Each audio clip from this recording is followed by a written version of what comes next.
Sur une immense prairie bretonne de 12 hectares se dressent des géants de pierre. Bienvenue dans la vallée des Saints. Elle compte plus de 150 représentations contemporaines de bienheureux catholiques qui ont marqué l'histoire de la Bretagne.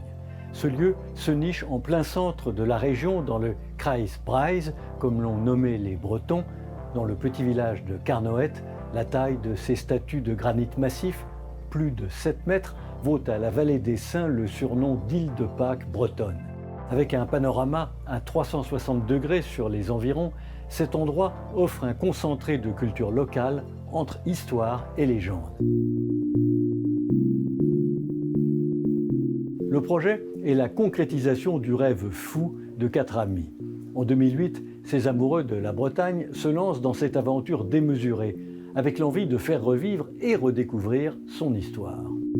Chaque sculpture ici mesure entre 4 et 6 mètres de haut et représente des saints bretons. Au départ, ce sont des Cornouaillais, des Gallois, des Irlandais, des Écossais qui sont arrivés en Armorique, ça ne s'appelait pas encore la Bretagne. Ils ont créé des ermitages, ce qui a donné naissance plus tard aux paroisses, puis aux communes bretonnes. Ce qui fait que quand vous prenez une carte de la Bretagne, vous trouvez des saints partout, Saint-Malo, Saint-Brieuc, Saint-Paterne.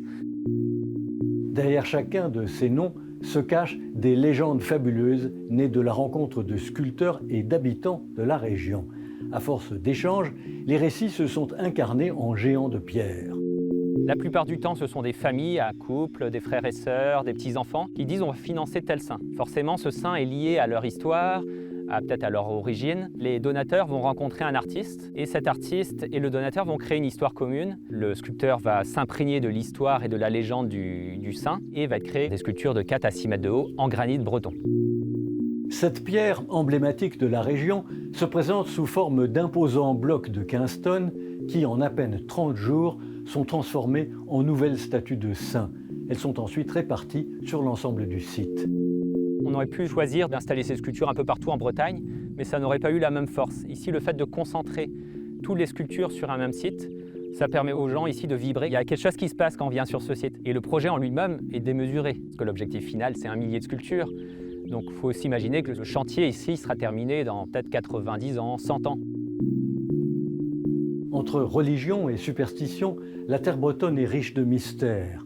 Avec ce projet pharaonique, l'histoire des saints bretons, dont les légendes les plus anciennes remontent au IVe siècle, n'a donc pas fini de s'écrire.